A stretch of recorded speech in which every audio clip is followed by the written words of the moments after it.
සමාජ සංගායනා සාධු සාධු සාධු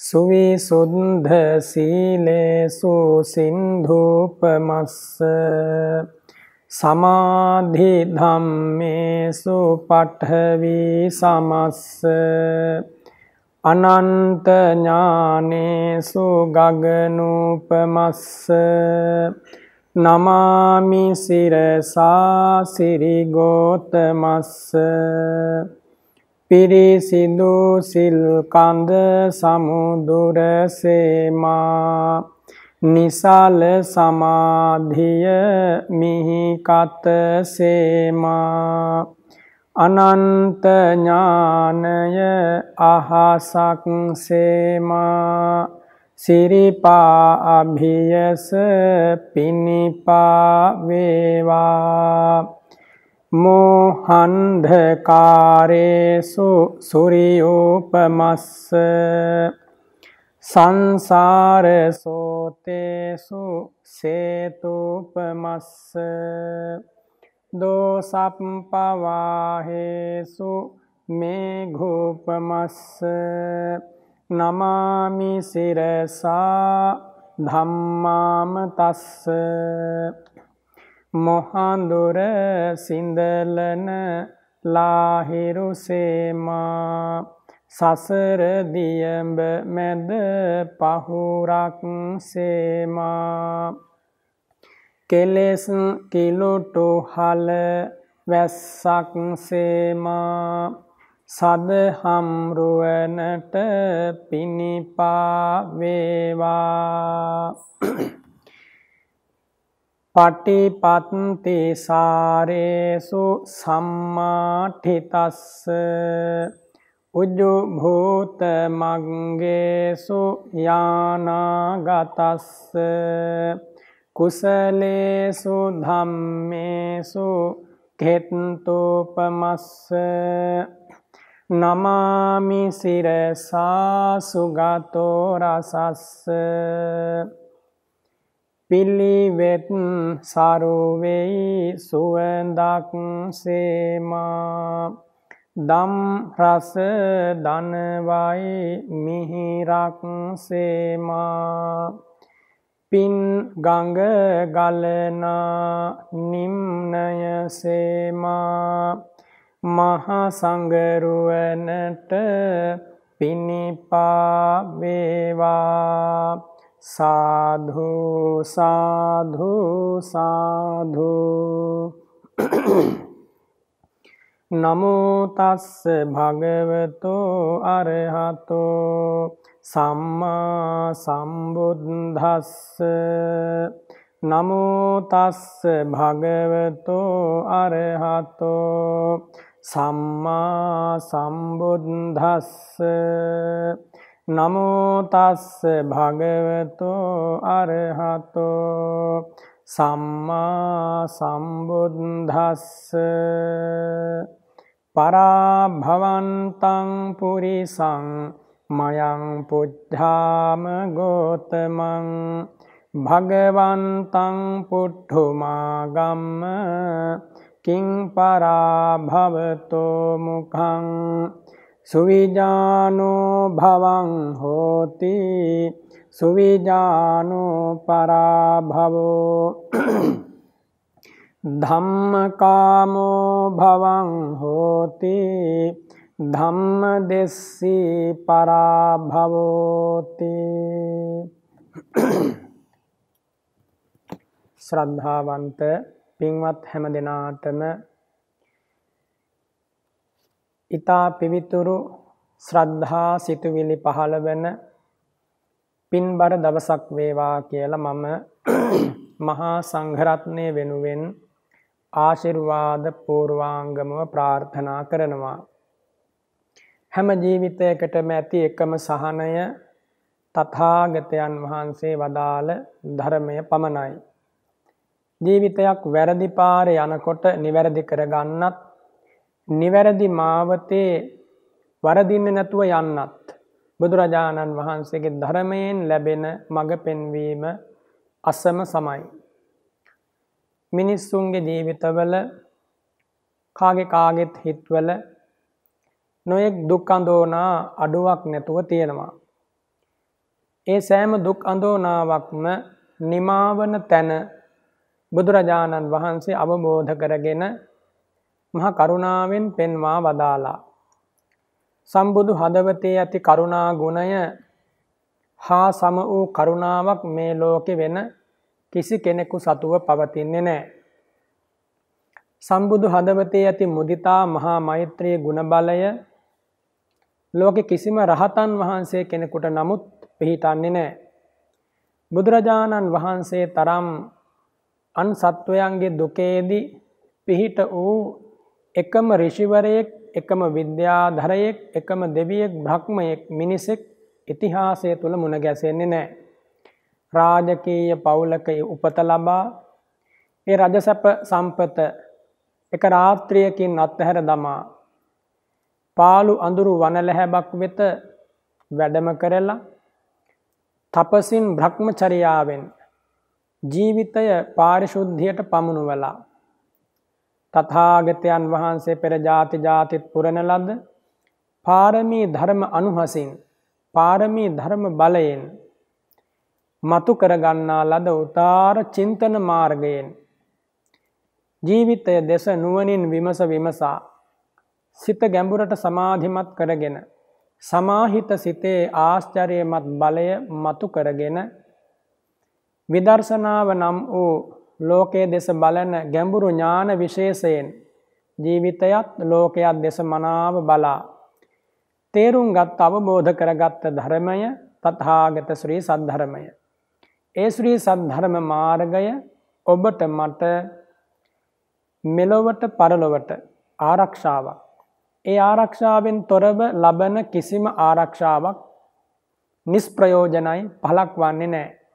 මේ කේශාන්තයේ පටන් යටිපතුල දක්වා ලොම් නියපොතු දත් සම්මස්නහාර අස්ති මිංජා බඩවැල් ආදී දේවල් වලින් ගැවසී ගත්ත මෙබඳු ශරීරයක් ලබාගෙන එබඳු ශරීරයක් නඩත්තු කරමින් පරිහරණය කරමින් ගෙවා දමන මේ ජීවිතයෙහි ඇති අතුලාන්ත බිය, අතුලාන්ත ඛේදවාචකය, අතුලාන්තයේ ඇති මහ පුදුම අනතුර බැලූ බැල්මට පේන්නේ නැහැ.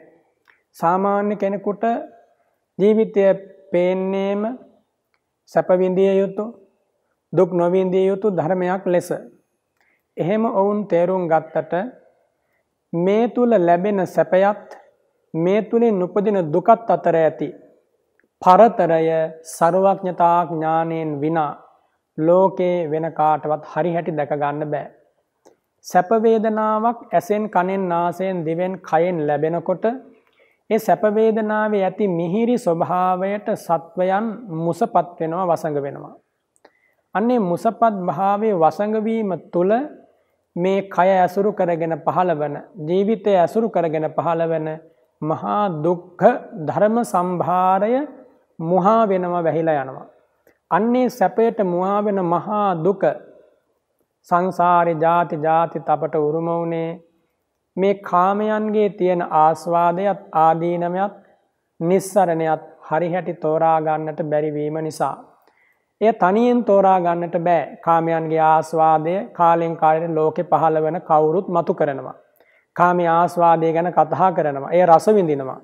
කාමයේ තියෙන මිහිර ගැන, කාමයේ තියෙන සැපවත් භාවය ගැන හැමෝගෙම හිතවල බලාපොරොත්තුවකුත් තියෙනවා. හැබැයි ඔය කාටත් කාමයේ තියෙන ආදීනවය ගැන, කාමයේ තියෙන බිහිසුණු ස්වභාවය ගැන හරි හැටි වටහා ගන්නට බෑ. එනිසා ඔවුන් කාමයන්ට මුලා වෙලා බොහෝ පව් රැස් කර ගනිමින් කාමයේ ආදීනව නොදැන කාමයන් හොයන්නට ගිහිලා බොහෝ පව් රැස් කරගෙන නිරේ වැටෙනවා, දුගතිය වැටෙනවා. ඔය විදිහට තමයි ඔබේ මගේ සසර අතීත ඉරණම විසඳුනේ. ඒ ජීවිතවල බුදුරජාණන් වහන්සේ වදාරනවා හෙළපු කඳුළු සාගරේ පරයා, හෙළපු කඳුළු සිව් මහා සාගරයේ ජලය පරයා, ජලය පරයන පමණින්ම අපට හෙලන්නට සිද්ධ වුණා. මව මල, පියා මල, දුවා දරුවා මල, ස්වාමි භාර්යාව මල ශෝකයෙන් හැඬු කඳුළු සතර මහා සාගරයේ ජලයට වැඩි නම් එය දේශනා කරනු ලබන්නේ තුන්ලොවක් දිනූ බුදුරජාණන් වහන්සේ විසින් නම් මේ ලෝකේ කාටවත් ඒ කරුණ දෝෂ දර්ශනයට ලක් කරන්න බෑ. කැමැති කෙනෙකුට පිළිගන්න පුළුවන්, අකමැති කෙනෙකුට ප්‍රතික්ෂේප කරන්න පුළුවන්. පිළිගන්නා උදවිය ශ්‍රද්ධාවෙන් එය අදහාගෙන ඉන් ඉදිරියට විමසන්නට ඕන ඒසා මහත් කඳුළු සාගරයේ කොහොමද වියලා දමන්නේ? ඒසා මහත් වූ දුක කොහොමද අහවර කරන්නේ? ඒසා බිහිසුණු දුකෙන් කොහොමද අපි සමුගන්නේ? ඒසා මහත් දුක අවබෝධ කරගෙන හේතුව ප්‍රහාණය කරන්නේ කොහොමද කියලා නුවණැත්තා විමසනවා. ආන්නේ විමසන කෙනාට බුදුරජාණන් වහන්සේ විමසිය යුතු ආකාරයත්, දැනගත යුතු ධර්ම කාරණාත්, ගලපා ගත යුතු ජීවිතයට එකතු කර ගත යුතු කාරණාත්, ජීවිතයෙන් බැහැර කළ යුතු කාරණාත් මේ සියල්ලක්ම අඩුවක් නැතිව දයාබර මවක පියෙකු පුංචි බිරිඳෙකුට සලකන්නේ යම්සේද එබඳු වූ කරුණාවක් නෙමෙයි, ඒ වගේ කෝටි දහස් ගානක කරුණාවකින් බුදුරජාණන් වහන්සේ අපට ඒ සනාතන සත්‍ය කියා දුන්නා. එනිසා මේ දහමෙන් තොරව ගතවන ජීවිත බැලූ බැල්මට සාරයක් පෙනුනත් ඇතුලාන්තයෙන් හිස්, මේ දහමට අවතීර්ණ නො වූ ජීවිත බැලූ බැල්මට දියුණු වෙනවා වගේ පෙවුනට පරිහානියමයි ඇතිවන්නේ. එනිසා අපි මේ ජීවත් වන කාලයේ ජන සමාජයේ දෙස ඉතා නුවණින් බලනකොට ආයුෂයෙන් පිරිහී ගිය, ගුණ නුවණින් පිරිහී ගිය, ඒ වගේම පිවිතුරු අදහස් හැඟීම් වලින් පිරිහී ගිය කාලයක් මේ අපි මුහුණ දෙන කාලය. මේ කාලය තුල ආයුෂයේ පිරිහීමත් කෙලෙස් බහුල වීමත් නිසා නොයෙක් විසමාචාර නොසිතූ නොපැතූ පුද්ගලයන්ගේ ජීවිත වලින් මතුවෙනවා. එනිසා මේ හැම දෙයකටම තියෙන එකම විසඳුම කුමක්ද? මේ ධර්මය ජීවිතයට ගලපා ගැනීම පමණයි.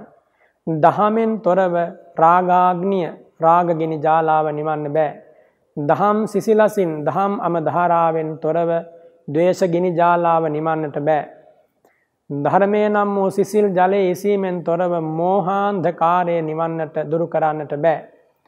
මෝහය, පාපය, අකුසලය කියන ඕඝය, දැවිල්ල, උෂ්ණය, තේජස, කින්න නිවා දමන්නට ඇති එකම සිසිලස තථාගත දහම් සිසිලස.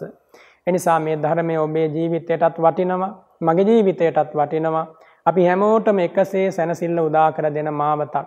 එනිසා හැඟීම් වලට වසඟ නොවි, එන උපදින සිටිවිලි වලට මුලාවටපත් නොවි මේ දහම ඔබ ආදරයෙන් ඇසුරු කරන්න.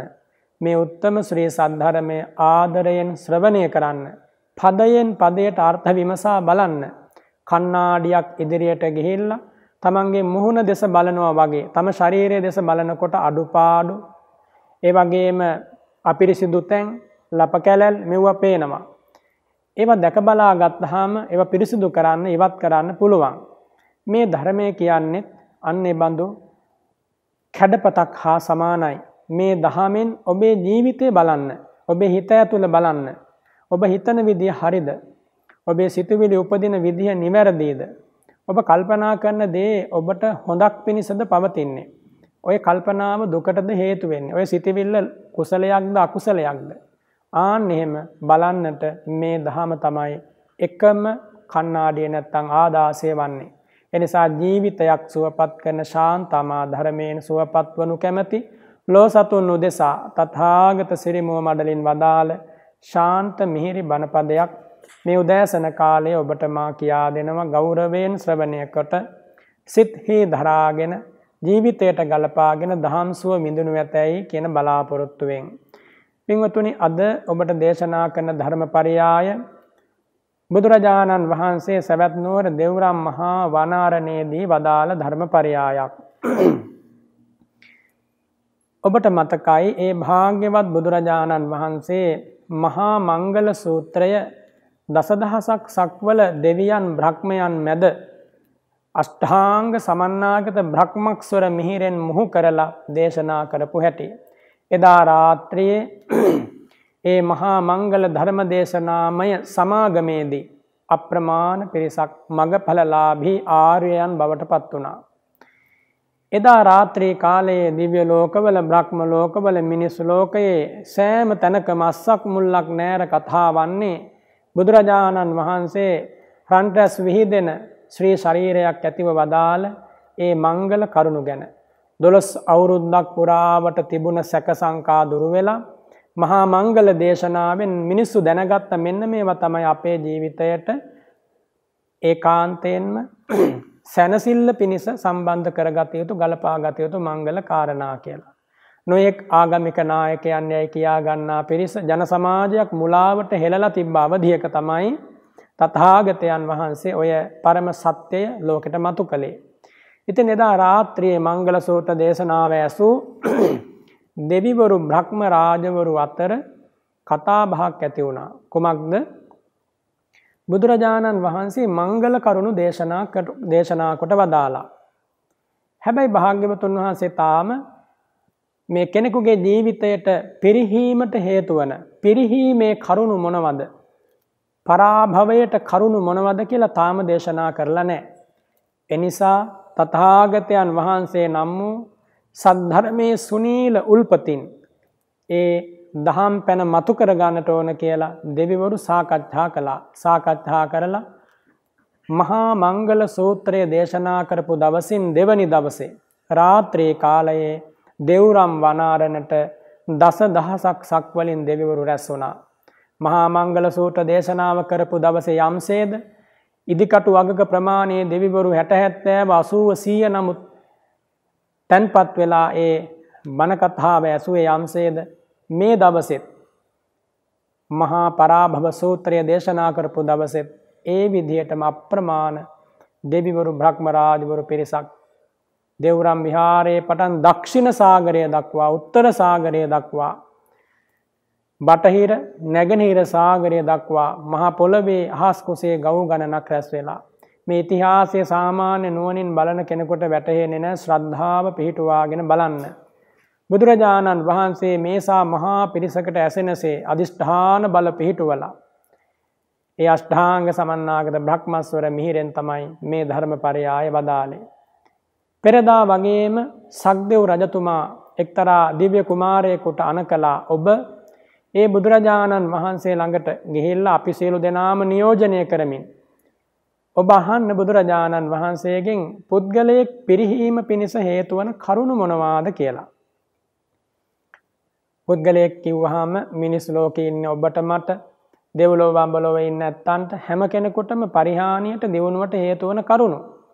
මේවා තමයි පුද්ගලයෙකුගේ දියුණුවට පුද්ගලයෙකුගේ පරිහානියට හේතු වන කරුණු කියලා බුදුරජාණන් වහන්සේ වදාළේ. ඒ අතර පරිහානියට හේතු වන කරුණු. මේ දේවල් හරියට දැනගත්තේ නැත්නම් ලෝකයේ බොහෝ දෙනා යහපත් දේවල් කියලා හිතාගෙන අයහපත් දේවල්මයි වඩන්නේ. අයහපත් දේවල් කියලා හිතාගෙන අයහපත් දේවල් ගැන නොදන්නාකම නිසා නැවත නැවත අයහපතටම නැවත නැවත අපායටම හෙළන පාපී සතුරු සිතුවිලි මේ හිත ඇතුලේ තමන්ම ආදරයෙන් පෝෂණය කරනවා.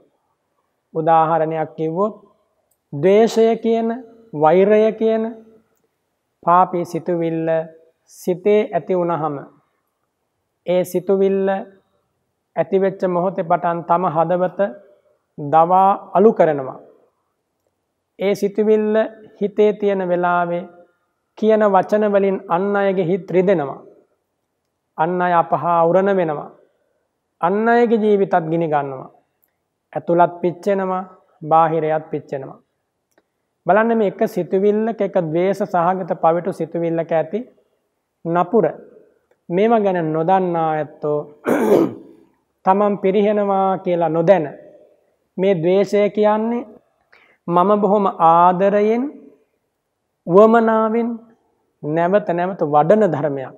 දැන් ද්වේෂයක් ඇති වුණාම ඒ ද්වේෂයෙන් නිදහස් වන විදිහ දන්නේ නැති කෙනා කල්පනා කරන සිතුවිල්ලෙන් අර වෛරය තරහව තවත් වැඩි වෙනවා. එතකොට තමන්ම තමයි හිත ඇතුලේ වෛර සිතුවිල්ල නැවත නැවත ජීවත් කරවන්නේ, පෝෂණය කරන්නේ. තමන් හිතන විදිහ අනුවමයි ඒ සිතුවිල්ල ලියලන්නේ, රෝපණය වෙන්නේ, දලුලන්නේ, වැඩෙන්නේ. තමන්ම වඩලා ඒ සිතුවිල්ල තමන්ගේම විනාශය තමන්ම උදා කරගන්නවා. හැබැයි මේක ලෝසතුන්ට තේරෙන්නේ නැහැ. ඒකනේ බුදුරජාණන් වහන්සේ වදාළේ මధుරාග්‍රයක් තියෙන විස මූලයක් තියෙන ධර්මයක් කියලා මේ ද්වේෂය. විස මූලය කියන්නේ ද්වේෂය ඇති වුනහම මෙලොවත් පරලොවත් දෙකම අඳුර. ඒකයි විස මූලයක් කියන්නේ.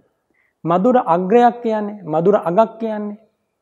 ද්වේෂ කරනකොට කවුරු හරි අපි වෛර කරන හෝ අපිත් එක්ක පුරණ වෙලා ඉන්න කෙනෙකුට නපුරුකම් එළවනකොට නැත්නම් යාට හිංසා පමුණවනකොට යම් සතුටකුත් එනවා අවසානයේ. මම මෙයාට මට කරපු දෙයට මම එකට එකක් කළා කියලා. ආන්න එක මధుර අග්‍රයක් කියනවා. අන්නේ ලාමක වින්දනය, ඒ කියන ලාමක වින්දනය ලබන ඒ පුද්ගලයාට අර විස මුල් ඇති ද්වේෂය විසින් බිහිසුණු විපාක දවසක පමුණුවනවා. ඉතින් ඔන්න ඔය විදිහට අපි අතුලාන්තේ අපි නොදැනම දුරුගුණ පෝෂණය කරලා නොදැනම ලාමක දේවල් වලට ආයුෂය ලබා දීලා අපේම ජීවිත දුකට හෙලා ගන්නවා. මේවා තෝරලා දෙන්න පුළුවන් බුදුරජාණන් වහන්සේට පමණයි.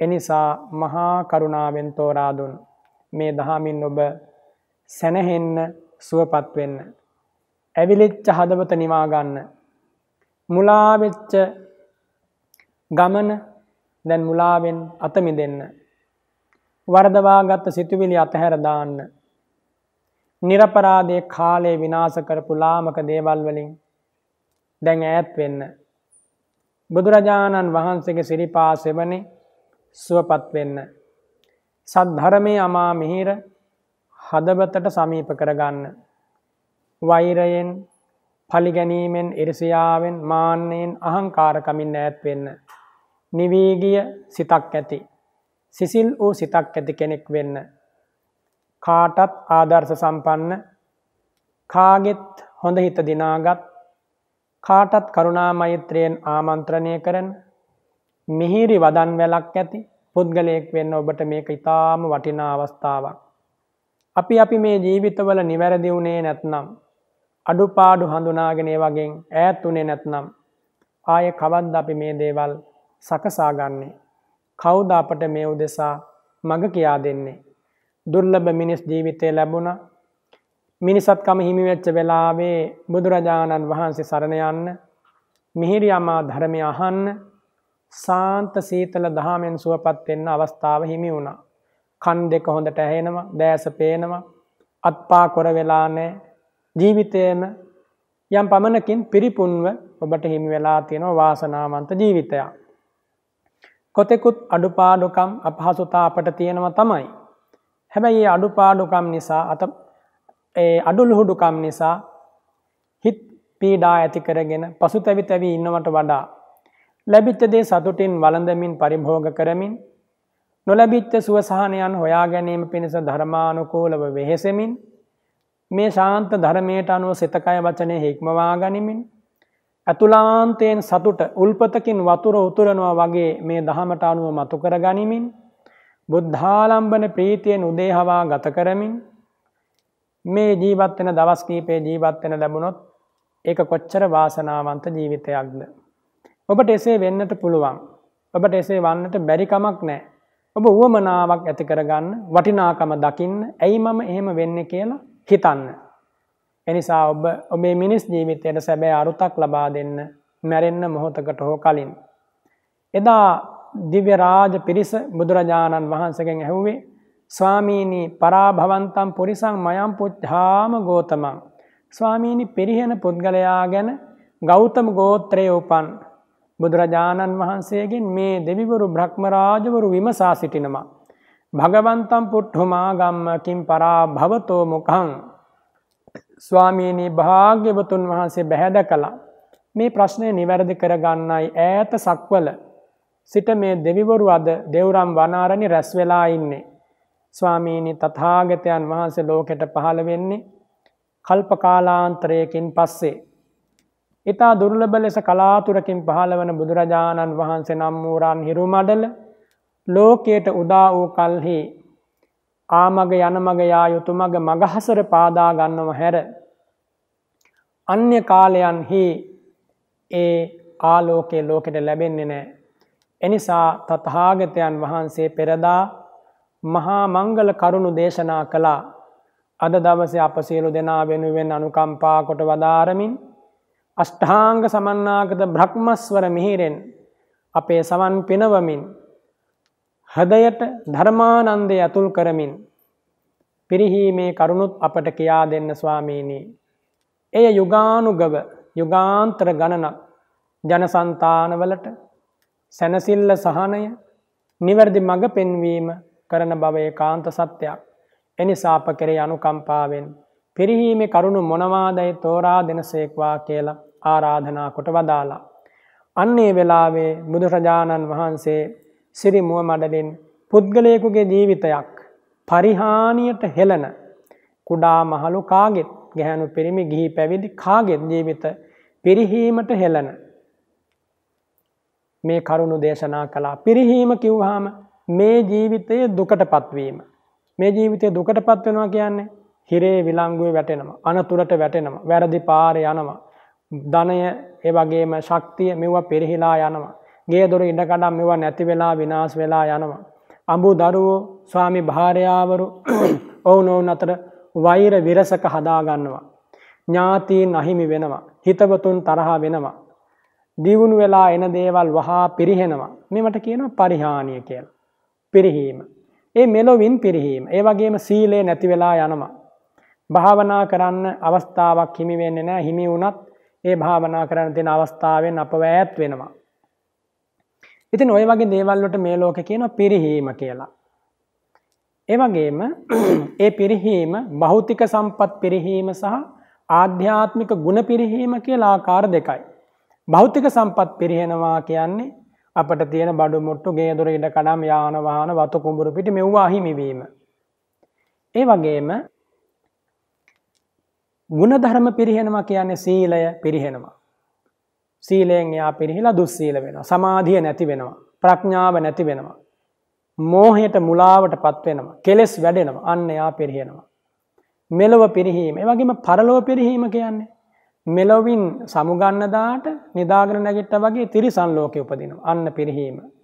අපායේ പ്രേත ලෝකෙ උපදිනවා. අන්න පිරිහීම.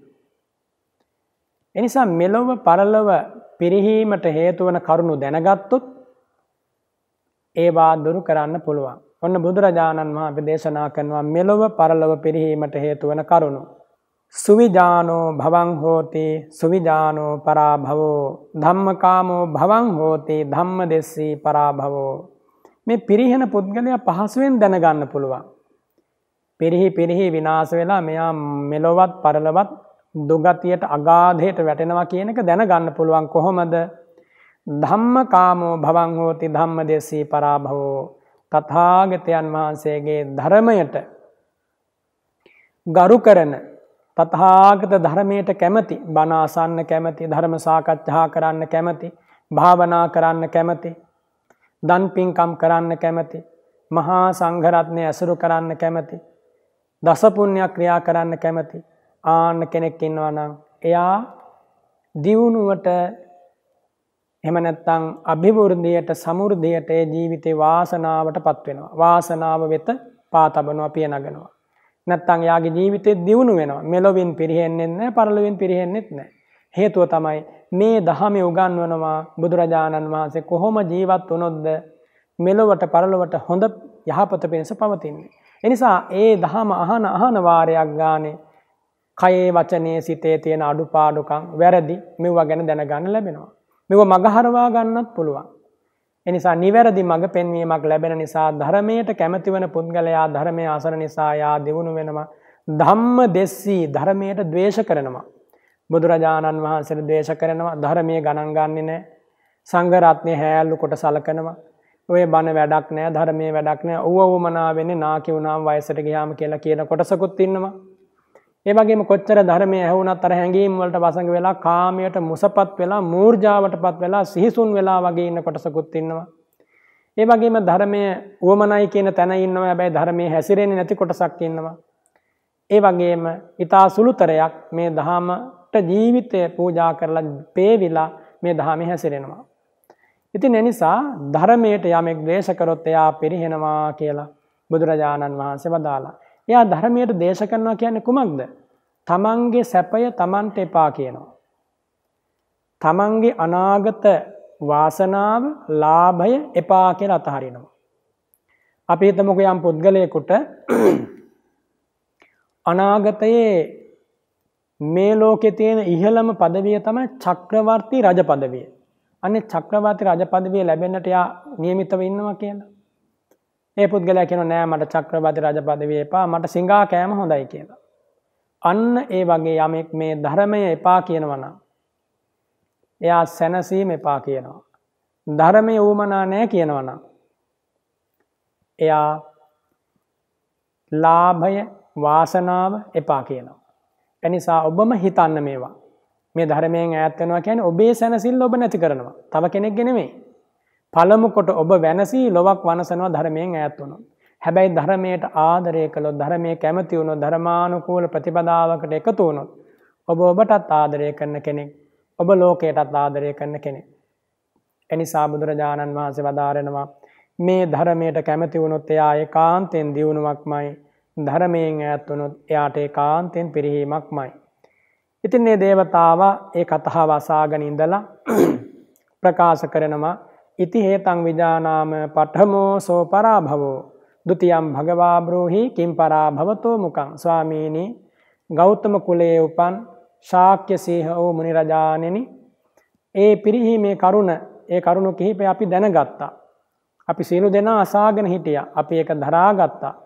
ස්වාමීනි නැවතත් පිරිහීමේ කරුණු දේශනා කරන්න. අන්නේ වෙලාවේ බුදුරජාණන් වහන්සේ වදාරනවා අසන්තස්ස පියා හොන්ති සන්තේන කුරුතේ පියං අසතං ධම්මං රෝචේති තම් පරාභවතෝ මුකං. අසන්තස්ස පියා හොන්ති සන්තේන කුරුතේ පියං.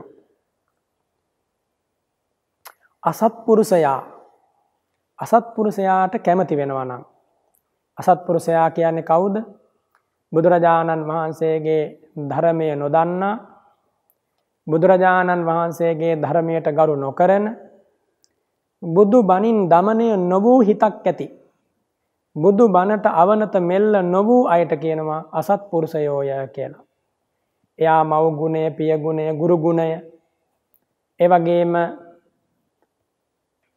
මහා සංඝරත්නයේ ගුණය, ආර්යයන් වහන්සේලාගේ ගුණය, බුදු ගුණය මෙව දන්නේ නැහැ. ඒ පුද්ගලයා සිල්වත් නැහැ. සීලයෙන් පිරිහිලා දුස්සීල කම්මයි ජීවිතය කරන්නේ.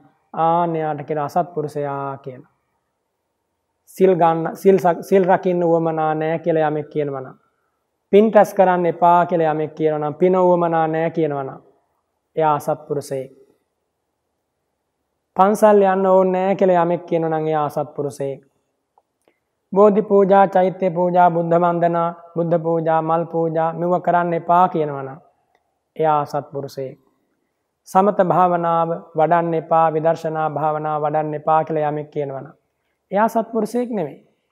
එතකොට මේ ලෝකේ ඉන්න මිනිස්සු තථාගත ධර්මය නොදන්නා ඇත්තෝ විවිධ මිත්‍යා දෘෂ්ටීන්, විවිධ විසම ඉගැන්වීම්, විවිධ පාපී ඉගැන්වීම් පිළි අරගෙන ඒවා ජීවිතයට එකතු කරගෙන තමන් වෙනසී ලොවක් වනසා මරණින් මත්තේ අපාගත වෙන හැටි අමුතුවෙන් දකින්න දෙයක් නෑ. ලෝකෙ දෙස බලනකොට පේනවා. ඒ හැම කෙනාටම හේතු වුණේ කුමක්ද? අසන්තස්ස පියා හොන්තියා, අසත්පුරුෂයෝ ප්‍රිය කළා, අසත්පුරුෂයාට කැමති වුණා, අසත්පුරුෂයා ඇසුරු කළා. සන්තේන කුරුතේ පියං, සත්පුරුෂයන්ට ද්වේෂ කරනවා, සත්පුරුෂයන්ට ගරු කරන්නේ නැහැ, සත්පුරුෂයාව ආදරයෙන් පිළිගන්නේ නැහැ, සත්පුරුෂයාගේ වචන වලට පිටුපානවා. කවුද සත්පුරුෂයා කියන්නේ? බුදුරජාණන් වහන්සේ දේශනා කරනවා නිදීනංව පවත්තාරං යම් පස්සේ වජ්‍ය දස්සිනං නිග්ගහ්‍ය වාදින් මේධාවින් තාදිසං පණ්ඩිතම් භජේ තාදිසං භජමානස්ස සෙය්‍යෝ හෝතින පාපියෝ. මේ ලෝකේ පුද්ගලයෙක් ඉන්නවා. ඒ පුද්ගලයා අසරණයෙකුට මහා නිධානයක් තියෙන තැනක් පෙන්නනවා. ඒ නිධානය තියෙන තැනට එන්න කියලා කිව්වහම වචනයෙන් කතා කළාට පස්සේ කැමති වෙන්නේ නැහැ, විශ්වාස කරන්නේ නැහැ. ඊට පස්සේ මොකද කරන්නේ? අතින් අල්ලගෙන ඇදගෙන යනවා. සමහර විට කෝටුවක් අරගෙන තලනවා. එහෙම තලතලා ඇදගෙන ගිහිල්ලා පෙන්නනවා මෙන්න මෙතන හාරන්න, මෙන්න මෙතන මහා නිධානයක් තියෙනවා. ඒත් බෑ කියනවා හාරන්න. ඉතින් කෝටුවක් අරන් තලනවා හාරන්න කියලා. ඔන්න හාරගෙන යනකොට පේනවා මහා නිධානයක් තියෙනවා. රන් රිදී වටිනා දේවල් දියමන්ති වෛධූර්ය මේවා මහා නිධානයක් තියෙනවා. මේ සිඟා කකා හිටපු මිනිසයාට ඒ මොහොතේ ඇති වෙනවා අප්‍රමාණ ප්‍රීතියක්. අද පටන් මම සිඟා කන්නට උවමනා නැහැ. මට මහා ධනයක් හිමි වුණා. මේ ධනය පෙන්නපු මේ ගුරුවරයා, මේ පුද්ගලයා, මේ පුරුෂයා මට ඒකාන්තයෙන් හිතකාමී කෙනෙක්. මට කැමති කෙනෙක්. මගේ දියුණුව කැමති කෙනෙක්. නමුත් මොහු මට තලද්දි ඇදගෙන එද්දි මට මොහු ගැන ද්වේෂයක් ඇති වුණා. මට මොහු ගැන විශ්වාසයක් ඇති වුණේ නැහැ. දැන් තමයි මට තේරෙන්නේ මේ පුද්ගලයා මට සැබවින්ම ආදරය කරන කෙනෙක්. සැබවින්ම මෛත්‍රී කරන කෙනෙක්. අන්න ඒ වගේ සිල් රකින්න කියලා යමෙක් කියනවා නම් ඒ අහගෙන ඉන්න අයට සමහර විට හිතෙන්න පුළුවන් ඕක කරන්න බෑ. සිල් රකින්න නම් ලොකු හැඟීම් පාලනයක් වුවමනයි. ඒ වගේම දන් දෙන්න කියලා කියනවා යමෙක්. ඒ අසාගෙන ඉන්න අයට දන් දෙනවා කියන එක ලේසි නෑ. ධනෙ වියදම් වෙනවා, කාලේ කැප කරන්න වෙනවා. භාවනා කරන්න කියලා කියනවා. සමතේ වඩන්න, විදර්ශනා වඩන්න. විවේකයක් නෑ කියනවා. දැන් මට කරන්න බෑ කියනවා. වැඩක් නෑ කරලා කියනවා. මේ ලැබිච්ච ජීවිතේ කාලා බියලා සතුටින් ඇඳලා විනෝද වෙලා ඉන්න ඕන. ඕවා කරලා හරියන්නේ නෑ කියලාත් කොටසක් කියනවා. කවුරු කොහොම කිව්වත් අර ආදරයෙන් කරනු ලබන මඟ පෙන්වීම අනුගමනය කරපු පුද්ගලයා දවසක තේරුම් ගන්නවා මම යහපතේ කියලා මෙච්චර කාලයක් යෙදලා තියෙන අයහපතේ. මට මේ කල්යාණ මිත්‍රයා මඟ පෙන්නුවා. මාව වැරද්දෙන් අත මුදවා ගත්තා. මේ සත්පුරුෂයාගේ මඟ පෙන්වීම නැත්නම් මං අද සතර අපායේ වැටෙනවා. මම මහා දුකට වැටෙනවා කියලා කවදා හෝ එයා දවසක තේරුම් ගන්නවා. ඒ තේරුම් ගන්නකම් විතරයි එයාට අසත්පුරුෂයා ප්‍රිය වෙන්නේ, සත්පුරුෂයා අප්‍රිය වෙන්නේ. සත්‍යය වැටහිච්ච දවසට මේ ලෝකේ කවුරුවත් අසත්පුරුෂයන්ට ප්‍රිය වෙන්නේ නැහැ. සත්‍ය අවබෝධ වෙච්ච දවසට මේ ලෝකේ සත්පුරුෂයන්ට ඒ ඇත්තෝ හදවතින්ම ගරු කරනවා, ආදරය කරනවා. එනිසා යම් කිසි පුද්ගලයෙක් මේ ලෝකේ අසත්පුරුෂයාට ප්‍රිය කරයි නම්, සත්පුරුෂයා ප්‍රතික්ෂේප කරයි නම් අසතං ධම්මං රෝචේති. අසත් ධර්මය ඒ කියන්නේ කොමක්ද? අසත් ධර්මය කියන්නේ මිත්‍යා දෘෂ්ටික ඉගැන්වීම. දෙසටක් මිත්‍යා දෘෂ්ටි තිබුණානේ බුදුරජාණන් වහන්සේ ලෝකෙට පහළ වෙන කාලේ. ඒවට කියනවා දෙසටක් 62ක් වූ මිත්‍යා දෘෂ්ටිහින් කියලා. අන්නේ දෙසටක් මිත්‍යා දෘෂ්ටිහින් යමෙක් කැමති වෙනවා නම් ඒ මිත්‍යා දෘෂ්ටියෙන් වල තියෙනවනේ කර්මයේ ඵලය පිළිගන්නේ නැහැ, හේතුඵල ධහම පිළිගන්නේ නැහැ, චතුරාර්ය සත්‍ය පිළිගන්නේ නැහැ, ධර්මාවබෝධය ලැබූ උතුම මේ මහ පොළොවේ පහළ වුණා කියලා පිළිගන්නේ නැහැ. ඒවා මිත්‍යා දෘෂ්ටියෙන්. ඕපපාතිකව පහළ වන දෙවියෝ ඉන්නවා, බ්‍රහ්මයෝ ඉන්නවා, භූමාටු දෙවියෝ ඉන්නවා, പ്രേත කොට්ටහස ඉන්නවා, අසුරයෝ ඉන්නවා. මෙහෙම පිළිගන්නේ නැහැ. ආන මිත්‍යා දෘෂ්ටිය. ඒ වගේම අපායක්, සතර අපායක් තියෙනවා. සංජීව කාල සූත්‍ර, රෞරව, මහා රෞරව, තාප ප්‍රතාප, අවීචය ආදී, සංඝාත ආදී වශයෙන්, අවීචය ආදී වශයෙන් නිරයන් තියෙනවා. මේවා බුදු වැසින් දැකලා අපට අනුකම්පාවෙන් පෙන්නවා මේ විපතෙන් බේරෙන්න කියලා. ආන්න ඒවා පිළිගන්නේ නැත්නම් කවුරු හරි කෙනෙක් එයා මිත්‍යා දෘෂ්ටිකයෙක්. එයා කියනවා නම් සමහරු කියනවානේ මේ ලෝකෙමයි දිව්‍ය ලෝකෙත් තියෙන්නේ, මේකෙමයි අපාය තියෙන්නේ කියලා. ඒක මිත්‍යා දෘෂ්ටියක්. මේ ලෝකේ අපාය, මේ ලෝකේ දිව්‍ය ලෝකේ තියෙනවා කියන තැන මිත්‍යා දෘෂ්ටියක්. සමහර මිනිස්සු මහා ධනවත්ව සැප සම්පත් විඳින මහා මන්දිරවල ජීවත් වෙනවා දැකලා එයත් හිතනවා ඇති මේක තමයි මේ දෙව් සැප කියන්නේ කියලා. අන්ත අසරණව වීථිවල හිඟා කාලා ජීවත් වුණ ඇත්තෝ දැකපුවාම හිතනවා ඇති මේක තමයි අපා දුක කියන්නේ කියලා. නෑ, ඒක වැරද්දක්. එහෙම තේරුම් ගත්තොත් ඒක මිත්‍යා දෘෂ්ටියක්. මනුස්ස ලෝකේ කෙනෙක් සැප සම්පත් ලබනවා පින්පල දීලා. සමහර කෙනෙක් වීථිවල කඩපින්වල හිඟා කකා ජීවත් වෙනවා පව්පල දීලා. එතන තියෙන්නේ එච්චරයි. ඒක මනුස්ස ලෝකය.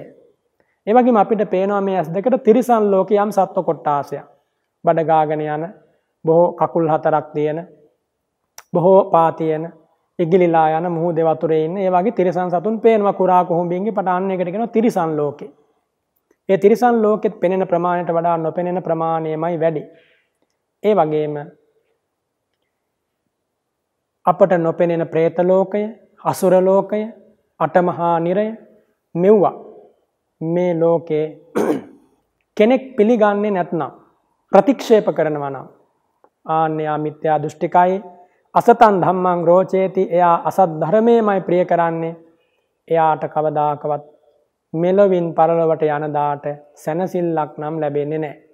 බුදුරජාණන් වහන්සේ මේ විදිහට දේශනා කරලා නිහඬ වුණා. ඉන් අනතුරුව නැවත වතාවක් ඒ දේවතාවා අහනවා ඉතිහේතං විජානාම ဒ ුතියෝසෝ පරාභවෝ තතියම් භගවා බ්‍රෝහි කිම් පරාභවතෝ මුඛං.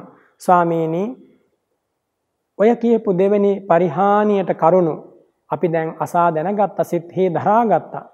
ස්වාමීනි අනුකම්පා කොට වදාරමින් තතියම් භගවා බ්‍රෝහි තුන්වනුවත් පිරිහීමේ කරුණු ස්වාමීනි වදාරන සේක්වා. නිද්දාසීලී සභාසීලී අනුත්ථාතාචයෝ නරෝ අලසෝ කෝධ පඤ්ඤානෝ තම් පරාභවතෝ මුඛං. පින්වතුනි මේ ඉගැන්වීම මේ බෞද්ධයන්ට විතරක් අදාළ ඉගැන්වීමක් නෙමෙයි. මේ ලෝකෙ මොන ආගම් ඇදහුවත් මේ කරුණු ටික තිබුණොත් ඒ පුද්ගලයා පිරිහෙනවම තමයි. බෞද්ධයෙක් වේවා අබෞද්ධයෙක් වේවා මේ කරුණු යම් ජීවිතයක නම් එයාගේ මෙලව දියුණුවකුත් නැහැ පරලොව දියුණුවකුත් නැහැ. එනිසා බුදුරජාණන් වහන්සේ කියන්නේ එක ජාතියකට අදාළ ශාස්ත්‍රවරයෙක් නෙමෙයි. මුළු විශ්වයේ යම් තාක් සත්වයෝ වේ නම් ඒ සියල්ලන්ගේම ශාස්ත්‍රෝන් වහන්සේ පෙනෙන නොපෙනෙන දිව්‍ය බ්‍රහ්ම මනුස්ස ඔය හැම කෙනෙකුගේම ශාස්ත්‍රෝන් වහන්සේ බුදුරජාණන් වහන්සේ. නිද්දාසීලී කියන්නේ යම් පුද්ගලයෙක් ගිහි වේවා පැවිදි වේවා නිතරම නිදාගෙන කාලය ගත කරනවා නම් නිතරම නින්දට බර වෙලා කම්මැලි කමින් කාලය ගත කරනවා නම් සභාසීලී කියන්නේ නිතරම පිරිස් අතරට ගිහිල්ලා පිරිස් භජනය කරමින් කල්ලි ගහලා ජීවත් වෙන්නම බලාපොරොත්තු වෙනවා නම් අනුත්ථාතාචයෝ නරෝ ඒ වගේම උත්හාන වීරිය නැත්නම් මොකද්ද උත්හාන වීරිය කියන්නේ? කුමක් හෝ කටයුත්තක් යහපත් කටයුත්තක් අධ්‍යාපනයක් වේවා රැකිරක්ෂාවක් වේවා වෙන යම් කටයුත්තක් වේවා එය ආරම්භන්නට ඕන එය පටන් ගන්නට ඕන පටන්ගෙන ඊ වීරිය ඉදිරියට කරගෙන යන්නට ඕන අන්න ඒකට කියන උත්හාන වීරිය කියලා. ආන යමෙකුට උත්හාන වීරිය නැත්තම් අලසෝ කෝධ පඤ්ඤානෝ කම්මැලි නම් අලස කියන්නේ කම්මැලි කියන එකනේ. කම්මැලි කමින් කල් ගත කරනවා. අලසයාය කියන්නේ කම්මැලියාට නම. කෝධ පඤ්ඤානෝ කියන්නේ හිතේ නිතරම ද්වේෂය තියෙනවා. කොයි වෙලාවෙත් ගැටිච්ච ගම. ගෙදරක ඉන්න ස්වාමි භාර්යාවරු දුව දරුවෝ වුණ අතර නිතර ක්‍රෝධයෙන් නම් ඉන්නේ. නිතර ගැටෙනවා නම් රවා බලනවා නම් ප්‍රියමනාප මුහුණින් බලන්නේ නැත්නම් ආදරයක් සෙනෙහසක් වුණ අතර නැත්නම් ඔබ හිතනවා මේ පවුලට වගතුවක් වෙයි කියලා. කවදාවත් වගතුවක් වෙන්නේ නැහැ. ඔවුන්ගේ හැමෝගෙම හිතවල ක්‍රෝධ සිතිවිලි, වෛර සිතිවිලි මතුවලා තියෙනකන් හම්බ කරන දෙයක් වගතුවක් වෙන්නේ නැහැ. බලාපොරොත්තු වෙන දියුණුව ලැබෙන්නේ නැහැ. අවුරුදු 10කට කලින් හිටපු මිනිසුමයි දැන් බැලුවත් ඉන්නේ හේතුව තමයි මේ හිතවල තියෙන පවිතු සිතුවිලි. හැබැයි කවුරුවත් ඒවට හේතුව හැටියට මේ පවිතු සිතුවිලි කියලා දන්නේ නැහැ. මේ කරදර පැමිණෙන්නේ විපත් පැමිණෙන්නේ අනතුරු පැමිණෙන්නේ නොසිතූ මහා දුක්ගින්නක් පපුවට එන්නේ මේ හිතවල ඇතිවන පාපී ලාමක අකුසල් සිතුවිලි නිසා කියලා බොහෝ දෙනා දන්නේ නැහැ. ඒ අතෝ බාහිරින් හේතු හොයනවා. අසවලා හින්දා තමයි මෙහෙම වුනේ. අසවල් පුද්ගලයා හින්දා තමයි මෙහෙම වුනේ. ආදී වශයෙන්. ඒ වගේ යම් ඇත්තක් තියෙනවා. නමුත් සත්‍ය 100%ක්ම විමසා බලන්නට ඕන. මේ හිත ඇතුලේ ඇතිවන පාපී සිතුවිලි නිසා තමයි ඔය කියපු හැම විපතක්ම පුද්ගල ජීවිතයකට එන්නේ. එනිසා තමන් බලාපොරොත්තු වෙනවා නම් විපතින් දුකින් අනතුරෙන් බේරෙන්න එයා මේ ධහම දැනගෙන කම්මැලි නොවිය යුතුයි. ඒ කියන්නේ යහපත් දේ කරන්න කම්මැලි නොවිය යුතුයි. ඉගෙන ගන්නා පුංචි පුතෙක් දුවෙක් නින්දට වසඟ වුණොත් නිදිමතින් කාලේ ගෙවුවොත් ආයාගේ අනාගතය ගැන හිතා කියන්න දෙයක් නැහැ. ඒ වගේම වැඩක් පොලක් කළා රැකියාවක් කළා ජීවත් වෙන මිනිස්සෙක් කම්මැලි කැමෙන් නින්දට බර වෙලා හිටියොත් ආයෙ කියන්න දෙයක් නැහැ. සබහාසීලි කල්ලි ගහෙන්න ගියොත් ඔය තැන්වල සත්පුරුෂයොත් අසත්පුරුෂයෝ තමයි බහුල වශයෙන් මුණ ගැහෙන්නේ. කලාතුරකින් තමයි සත්පුරුෂයෙක් මුණ ගැහෙන්නේ. ඉතින් ඔය කල්ලි ගහලා ඇවිදින්න යන කිසි කෙනෙකුට සත්පුරුෂය මුණ ගැහෙන්නේ නැහැ. අසත්පුරුෂය මුණ ගැහෙනවා. එයා පිරිහෙනවා. බලන්න මේවා කොච්චරනම් ඇත්තක්ද?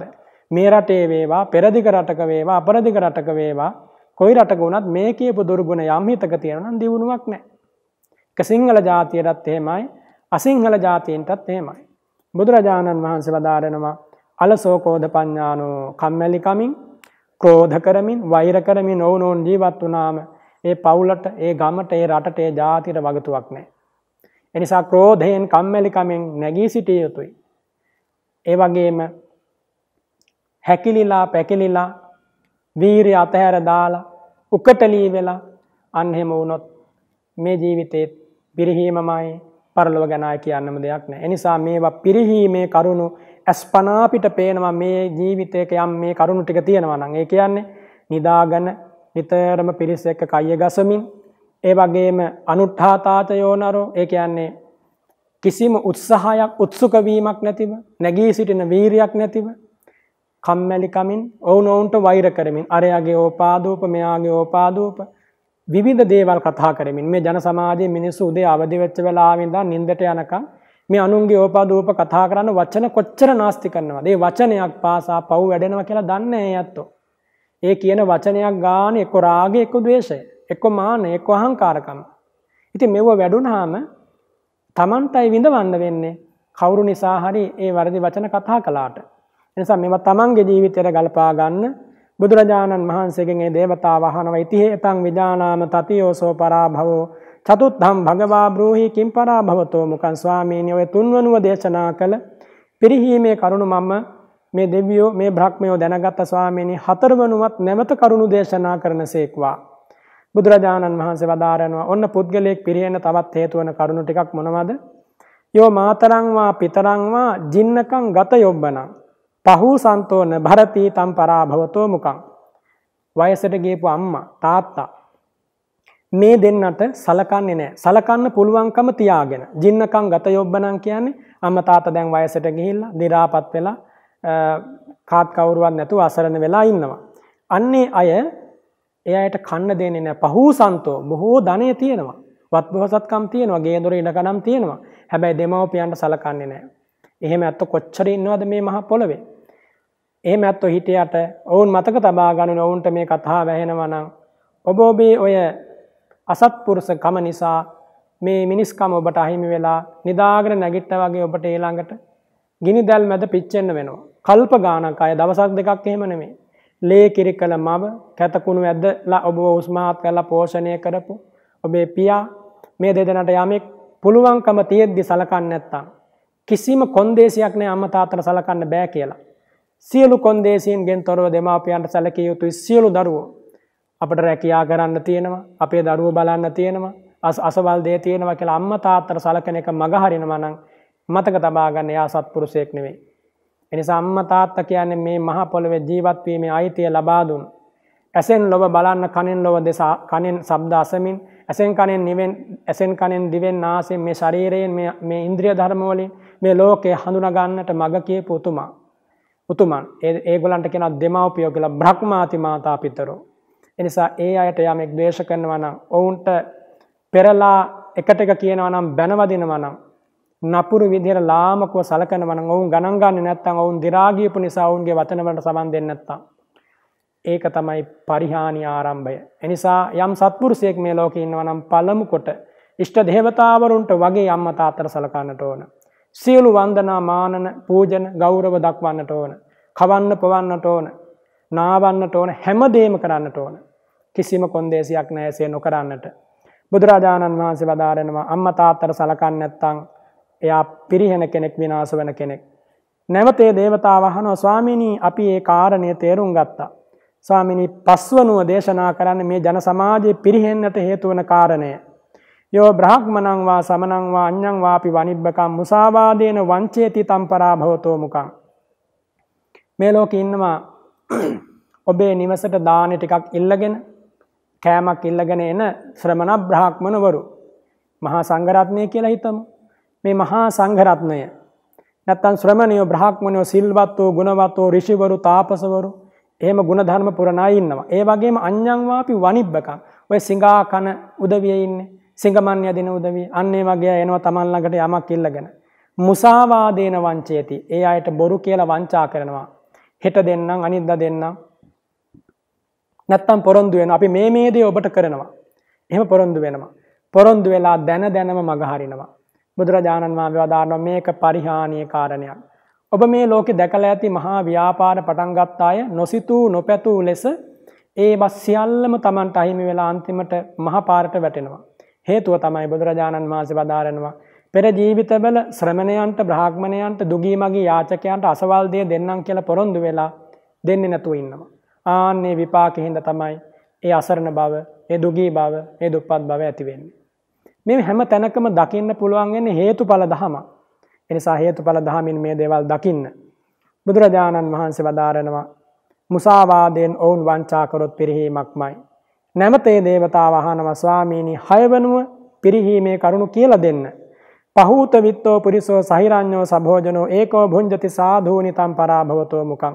බොහෝ ධනය තියෙන කෙනෙක් කියනවා තනියම කනවා. කාටවත් දෙන්නේ නැහැ. මච්චරිය කෝසිය සිතාණු වගේ අය අදත් මේ ලෝකේ ඉන්නවා. කොච්චර තිබුණත් දුගියෙකුට මගියෙකුට යමක් දෙන්නේ නැහැ. හැබැයි බේබදුකම් වලට ලාමක වැඩවලට ඕන තරම් ධනෙ වියදම් කරනවා. බුදුරජාණන් වහන්සේ දේශනා කරනවා ඒකෝ භුඤ්ජති තනියමයි කන්නේ බොන්නේ කාටවත් දෙන්නේ නැහැ. සමහර ඇත්තෝ ඉන්නවා එහෙම එදත් හිටිය අදත් තියෙනවා. ඒක පරිහානියේ ලක්ෂණයක් කියලායි බුදුරජාණන් වහන්සේ වදාරන්නේ. නැවත අහන මේ දේවතාව ස්වාමීනි සත්වනුවත් දේශනා කරනසේක්වා පිරිහීමේ කරුණ මොනවද? ජාති තද්දෝ ධනත් තද්දෝ ගොත්හත් තද්දෝ චයෝ නරෝ සංඥාතින් අතිමඤ්ඤේති තම් පරා භවතෝ මුඛං.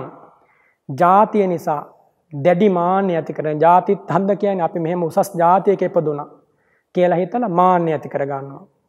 ඒ වගේම ධනත් තද්දෝ අපට සල්ලි තියෙනවා, යාන වාහන තියෙනවා, ගේ දොර තියෙනවා. අපි පෝසත් කියලා මාන්නය ඇති කර ගන්නවා.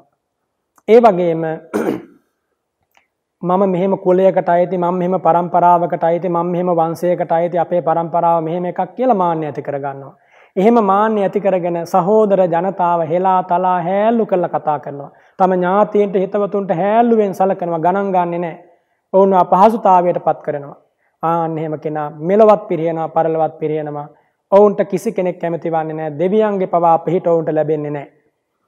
ඊළඟට බුදුරජාණන් වහන්සේගෙන් නැවත අහනවා ස්වාමීනි 8 වනුවක් දේශනා කරනසේක්වා පිරිහීමේ කරුණ. ඉත්ථිදුත්තෝ සුරාදුත්තෝ අක්ඛදුත්තෝ චයෝ නරෝ ලද්ධං ලද්ධං විනාශේති තම් පරාභවතෝ මුඛං. ඉත්ථිදුත්ත ඒ කියන්නේ තමන්ට ඉන්න භාර්යාව ඉක්මවා වෙන කාන්තාවන් සොය සොයා යනවා. ආන්න එක පිරිහීමේ කාරණයක්. සුරාදුත්ත කියන්නේ සුරාවට මත්ද්‍රව්‍යයට ඇබ්බැහි වෙලා කටයුතු කරනවා. දැන් මේවා පිරිහීමේ කරුණු කියලා අමුතුවෙන් කියලා දෙන්න දෙයක් නැහැ. ලෝකෙ දිහා බැලුවාම පේනවා. හිරේ විලංගුවේ වැටෙනවා, අත්පා නැති කර ගන්නවා, ජීවිත අහිමි කර ගන්නවා. මහා දුකකට තමනුත් වැටිලා තම පවුලත් දුකකට හෙලලා මහා විපතට වැටෙනවා. මේවා ලාමක දේවල්.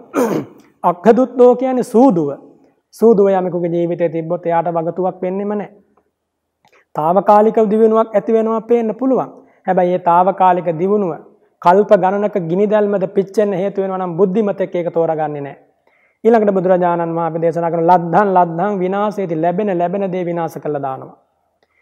ඒ ලැබෙන දේ විනාශ කළා දානවා නම් වැරදි දේවල් වලට වියදම් කරලා එයා පිරිහෙන කෙනෙක්, එයා දියුණු වෙන කෙනෙක් නෙමෙයි. නැවත අහනවා මේ දේවතාව ස්වාමීනි පිරිහීමේ කරුණ මොනවද? ඒ වෙලාවේ වදාරනවා සේහි දාරෙහි සන්තුට්ඨෝ වේසියාසු පදිස්සති දිස්සති පරදාරේසු තම් පරාභවතෝ මුඛං. තමන්ට ලැබිලා ඉන්න භාර්යාවගෙන් සතුටු වෙන්නේ නැතුව වෙසඟනුන් කරා යනවා. කවුරු හරි කෙනෙක් වෙසඟනුන් කරා එහෙම යනවා නම් එයා ඒකාන්තයෙන් මෙලොවින් පිරිහෙනවා, පරලොවින් පිරිහෙනවා. මේව ඔබට අමුතුවෙන් කියලා දෙන්න දෙයක් නැහැ. මේ ජන සමාජයේ එහෙම පිරිහෙච්ච මිනිස්සු ඕන තරම් ඉන්නවා. තම කීර්ති නාමය අහිමි කරගන්නවා, තමන්ගේ තත්වය අහිමි කරගන්නවා. අන්තිමට මේ පෞල් ජීවිත අසාර්ථක වෙන මුළු රටේ ලෝකෙම අප්‍රසාදයටපත් වෙනවා. අන්තිමට මානසික පීඩාවමද පිච්චි ඉඳලා මරණින් මත්තේ අසුරපාය නැත්තම් නිරයේ. බලන්න මේ විපතක හැටි. ඊළඟට බුදුරජාණන් වහන්සේ වදාරනවා නැවත වතාවක් මේ දේවතාව විමසුවාට පස්සේ අතීත යොබ්බනෝ පෝසෝ ආනේති තිම්බරුත්හනින් තස්සා ඉස්සාන සුපති තම් පරා භවතෝ මුඛං. කවුරු හරි වයසක මිනිසෙක් කුඩා වයසේ ඉන්න කාන්තාවක් විවාහ කරගන්නවා. ඒක පිරිහීමේ කාරණයක් කියලා. එයින් අදහස් කරන්නේ තමන් ආවාහ විවාහ කටයුතු සිද්ධ කරගන්නවා නම් ගැහැණු හෝ වේවා පිරිමි හෝ වේවා තම වයසට සරිලන, තම කුල ගෝත්‍රයට ගැලපෙන වයසට සරිලන කෙනෙක් විවාහ කරගන්නට ඕන. එහෙම නොවුනොත් ඒ දෙදෙනාම පිරිහෙනවා. බලන්න බුදුරජාණන් වහන්සේ සර්වඥතා ඥාණයෙන් ලෝකයේ දෙස බලපු හැටි. මෙහෙම පිරිහෙච්ච පවුල් ඕන තරම් තියෙනවා. ඒ නිසා තම වයසට තමන්ගේ ප්‍රමාණයට ගැලපෙන ආවාහ විවාහ සිදු කරගත්තේ නැත්නම් ඒ විවාහය පවතින්නේ නැහැ. ඊළඟට බුදුරජාණන් වහන්සේ දේශනා කරනවා තස්සා ඉස්සා නසුපති. එහෙම කුඩා කුමරියක් වයසක මිනිස්සෙක් ආවාහ කරගත්තොත් ඒ කාන්තාව ගැන හිත හිතා යාට නිදා ගන්නවත් ලැබෙන්නේ නැහැ කියනවා. මේ පරම සත්‍ය කරුණු මේ ජන සමාජයේ දැක ගන්න ලැබෙන. ඉත්තිසොණ්ඩින් විකිරණින් පුරිසං වාපිතා දිසං ඉස්සරියස්මින් තපාපේති තම්පරා භවතෝ මුකං. යම් කිසි පුද්ගලයෙක් මේ ලෝකේ ඉත්තිසොණ්ඩින් සුරාවට මද්ද්‍රව්‍යයට සොඬ වූ කාන්තාවක් ඉසුරුමත් භාවයේ තබනවා, පාලනයට ගේනවා, පාලකයෙක් කරනවා, නායකයෙක් කරනවා. සුරාවට ලොල් වූ කාන්තාවක්, සුරාවට ලොල් වූ පිරිමියෙක්, දුරාචාරයට ලොල් වූ, සොරකමට ලොල් වූ පිරිමියෙක් හෝ ගැහැණියක් යම් ජන සමාජයක නායකත්වයට තෝරාපත් කර ගන්නවා නම් ඒ ජන සමාජයේම විනාශ වෙනවා කියලා බුදුරජාණන් වහන්සේ දේශනා කරනවා. ඉස්සරියස්මින් තපාපේති. එයාට බලය දුන්නොත් එයා තමනුත් නැහිලා තම වර්ගයාත් නැසලා දීර්ඝ කාලයකට මහා පිරිහීමක් ඇති කරන. බලන්න පිරිහිච්ච රටවල් දිහා මේ ලෝකේ, පිරිහිච්ච ජන සමාජයන් දිහා බලන්න සිද්ධ වුණේ කුමක්ද කියලා ඔබට වැටහෙනවා. ඊළඟට බුදුරජාණන් වහන්සේ වදාරනවා අප්ප භෝගෝ මහා තන්නෝ කත්තියේ ජායතේ කුලේ සෝධ රජ්ජං පත්තයති තම්පරා භවතෝ මුකං. යම් රජකුමාරයෙක් ඉන්නවා, ඒ රජකුමාරයාට එහෙම ධනයකුත් නැහැ. ඒ වගේම ඒ රජකුමාරයාට රජකමට අවශ්‍ය කරන සුදුසුකම් නැහැ. රජකමට අවශ්‍ය කරන සුදුසුකම් නැතිව මහා තණ්හාවකින් යුක්තව රජකම බලාපොරොත්තු වෙනවා. ඒ බලාපොරොත්තුවෙන් නොයෙකුත් පව් වැඩ කරනවා. එයා පිරිහෙන කෙනෙක් කියනවා. ඒ රජකම පිළිබඳව විතරක් නෙමෙයි, සුදුසුකම් නැතුව දේවල් බලාපොරොත්තු වෙන හැමෝටම අයිති වෙනවා මේ ඉරණම. ඒ නිසා තමන් යමක් බලාපොරොත්තු වෙනවා නම් රැකී ආරක්ෂාවේ පටන් ඉස්සෙල්ලා බලන්න තමන්ට සුදුසුකම් තියෙනවද? සුදුසුකම් නැත්නම් සුදුසුකම් සම්පූර්ණ කරන්න තණ්හාවෙන් මුසපත් වෙලා ජීවත් වෙන එකේ පළක් නැහැ. ඉතින් බුදුරජාණන් වහන්සේ වදාරනවා ඒතේ පරාභවේ ලෝකේ පණ්ඩිතෝ සමවෙක්ඛිය අරියෝ දස්සන සම්පන්නෝ සලෝකම් භජතේ සිවං කියලා. මෙන්න මේ කියපු කරුණු යම් කිසි කෙනෙක් නුවණින් දැනගෙන හඳුනාගෙන මේ පිරිහීමේ කරුණු තම ජීවිතයෙන් ඈත් කරලා දිනුවේ මංගල කරුණු ජීවිතේට ලං කරගත්තොත් ඒ පුද්ගලයා ගිහියෙක් වේවා, පැවිද්දෙක් වේවා, ගැහැණියක් වේවා, පිරිමියෙක් වේවා, කුඩා කෙනෙක් වේවා, මහල්ලෙක් වේවා, කාටවත් විපතක් නම් ඇති වෙන්නේ නැහැ. ඒ නිසා මේ ධර්මය ඔබට බලයෙන් මේ ධර්මය අනුගමනය කරන්න කියලා අපි සිහිපත් කරන්නේ නැහැ. ඔබ කැමති නම් ඔබේ ජීවිතේට මේ කරුණු එකතු කරගෙන බලන්න ජීවිතේ ලස්සන වෙන හැටි. ඒ නිසා මේ උත්තම ධර්මයේ සත්පුරුෂයන්ගේ තේරීමක්, පින්වතුන්ගේ තේරීමක්, ගුණවතුන්ගේ තේරීමක්, ලෝකය ජීවිතයේ දිනපු ඇත්තන්ගේ තේරීමක්. ඒ නිසා බුදුපසේ බුදුමහරහත් උතුමෝ ශාන්තිය වෙත පැමිණීම පිණිස මේ පිරිහීමේ කරුණු අත්හැර දැම්මා. ඒ අත්හැර දැමීම නිසා ඒ උතුම පරම ශාන්තිය වෙත වැඩම කළා. ඒ අඩිපාරේ වැඩම කරපු ඒ පිය සටහන් අනුව වැඩම කරපු පසු කාලීන ජනතාවත් ඒ ශාන්තිය ලැබුවා. ඔබත් මේ පිරිහීමේ කරුණු අත්හැර දාලා දිනුවේ කරුණු ජීවිතයට සම්බන්ධ කරගෙන ජීවිතය සුවපත් කරගන්න කියලා මම මේ වෙලාවේ මහා සංඝරත්නය වෙනුවෙන් සිහිපත් කරනවා. අද මේ සුන්දර උදෑසන කාලයේ මිහිරි බුදු වදනකින් සිත සතපා ගත සතපා පහන් හැඟුම් පිවිතුරු හැඟුම් ඇති කරගෙන බොහෝ පින් සිතිවිලි පහල කරගත්තා. ඒ ජනිත වූ සියලු පින් සිතිවිලි ඒ මහා පුණ්‍ය ධර්මයෝ ඔබේ අපේ නමින් මිය පරලොවගේ සියලු ඥාති බන්ධු වර්ගයා දකීවා අනුමෝදන් වෙත්වා. සක්දෙව් රජතුමා සතරවරම් දෙව් රාජවරු ඇතුළු සියලු දෙනාම අනුමෝදන් වෙත්වා. එදා දවසේ මේ පරාභව සූත්‍රයේ අසු අපමණ පිරිසක් මේ පරාභව සූත්‍රයේ කරුණු සිහිපත් කරලා ධම් සංවේගය ඇති කරගෙන එමගින් මාර්ගඵල නිවන් සුව අවබෝධ කළා සත්‍යයි.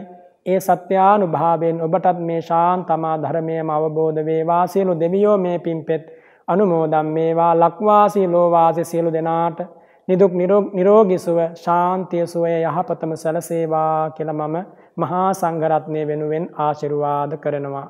අභිවාදන සීලිස්ස නිච්ඡං වද්ධා පචායිනෝ චත්තාරෝ ධම්මා වඩ්ඩಂತಿ ආයුවන්නෝ සුඛං බලං ආයු ආරෝග්‍ය සම්පatti සග්ග සම්පatti මේවච අතෝ නිබ්බාන සම්පatti ඉමිනාතේ සමිජ්ජතු සාධු සාධු සාධු. සමාජ සංගායනා